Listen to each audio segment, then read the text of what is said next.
And Dale Vince has been explaining to me his reasons for that decision. Well, obviously results haven't been what we wanted. I know it's only been 6 games, but we didn't manage a win. That was one factor, right? There were 3 probably. There was an outburst after the last game against the players, public criticism of the players. Harsh words were said. I think that was a mistake. I think Troy understands that was a mistake. He has apologised for that. And then yesterday, a 4-game ban for abusive and violent language towards officials in the game at Swindon, where he got sent off, which is another kind of compounding factor. And obviously we're in a precarious position, not much time left to save our season. And yesterday it felt to me like the right thing to do was to move sooner rather than later, that it hadn't been working and it probably wasn't going to work, and it was better not to wait another half a dozen games before making that decision. And because of his post-match comments after the Harrogate game last Saturday, had he lost the dressing room? I don't know if he had or he hadn't. I never had time to find that out, but to a degree, I would say he had lost me in that respect. I thought it was just a bad thing to do. I was very surprised, actually, about that. And he has apologised to the players, as I understand it, and did apologise on Sky. But, sometimes damage is done, isn't it? He would have been in charge for Tuesday's game at Mansfield had it have happened. Was then the 4-game ban and what it was for been almost the tipping point, the straw that broke the camel's back? Well, like I said, really there was the 3 things, and that came in yesterday, so it was the last thing in of the 3. So you could say that. I wouldn't say that. It just became part of that combination that made me feel that this wasn't going to work, and it was better to move now than wait another half dozen games to see if things turned around. I think poor judgment has been shown, actually. And I think arguably Troy let himself down in the incident that led to the ban and the public criticism of players, and I feel he let the club down as well. He probably wouldn't disagree. I don't know, but look, I think he's a good guy. I think he's a good coach. It hasn't worked for him. I think it came too soon. The plan was for him to be our head coach, but not now. Maybe in a couple of years' time. Dave Horseman left before anybody expected. I think he could be a good coach. I think he can learn from what's happened in this short, intense period. I hope that he does and goes on to be a great coach. That was my next question. Was he ready for the job? And I guess from what you're saying, he wasn't. Well, it would appear, wouldn't it? I think Troy himself has said also that he feels it was a bit too soon. I think we're on the same page in this respect, and you can see that. He'd just become, assistant coach for a few months, and also not the most ideal circumstances, is it, to drop into relegation battling club. That's not the most ideal way to start your career in coaching.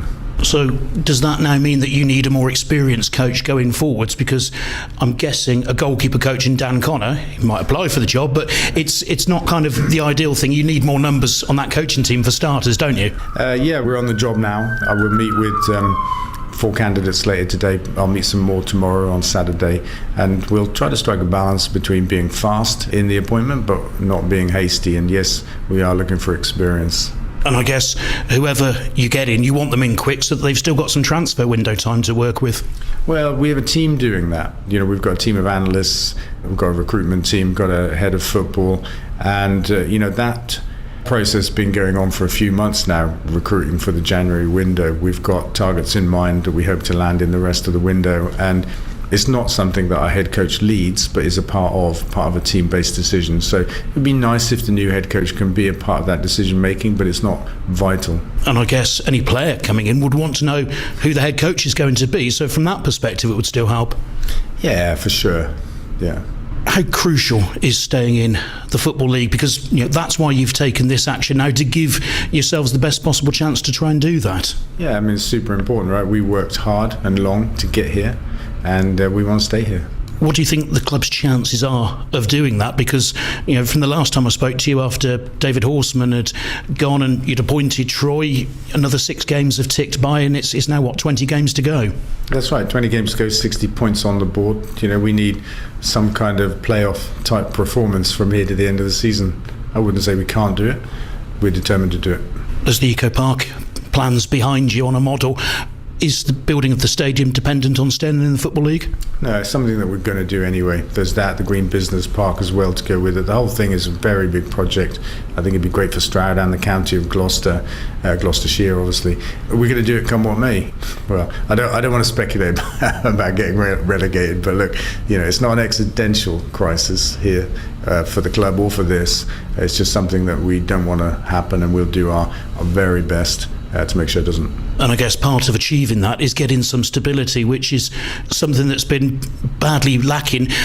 Do you look at the processes of why there hasn't been the stability? Because you've tried lots of things, you've tried lots of different characters and been very well-meaning, I think, with all of them, but for whatever reason they haven't worked. Yeah, we really had our stability taken from us in the season that we won League Two a couple of seasons ago, losing our head coach, our director of football, 3 best players. That happens all of the time. But that left us in a bit of a pickle, and I think our recruitment from that point is the single factor that you could point to, say it hasn't been good enough. The coach that we recruited, our player recruitments were badly affected by that. We didn't get them right that summer. Then there was Big Dunk, which sounded like a dream appointment for us, didn't work out. And we've not had stability since we won the league, I would say, and we've got to get back to having that stability. You've had coaches who appear to have the soft skills and be able to cajole players. You've had people like Troy and Big Dunk who, I take it, have been sort of a bit harsher internally. What sort of characteristics do you need from whoever the new head coach will be? Well, really, we're looking for somebody that's experienced in the league. That will mean they've got experience of man management, which I think is a vital part of the game, and game management as well. But all of that comes with the E-word experience. Number of games led in League Two and League One. That's what we're looking for. Instead of somebody that we think could be a prospect, is about to start a coaching career and could be good. And if you go all the way back to Rob Edwards, he didn't have experience actually in the league. He came from England under 21s, I think it was, something like that, and that worked out. It worked out for him as well. He's now in the Premier League, and we tried that with a few coaches since then. Hasn't worked out, but we'll go back to looking for experience right now. And even though you're at the bottom of League Two at the moment, what's the level of calibre of candidates that have shown interest? Because they know that you will back them. Yeah, it's good. The amount of interest we get is always good for every role that we have, and not least head coach. That's a good thing, and it's ironic to me that for many years we had this reputation for keeping managers for a very long time, something like 3 or 4 coaches in 12 years or something like that. We probably had 3 or 4 in 12 months now, but as you say, still I think we'll have a reputation for backing head coaches, and that helps in terms of recruitment. This is a project. There'll be good coaches out there that want to be a part of something, and we are still going to build the stadium and still fight our way up to the championship. That's a project that can inspire a lot of people.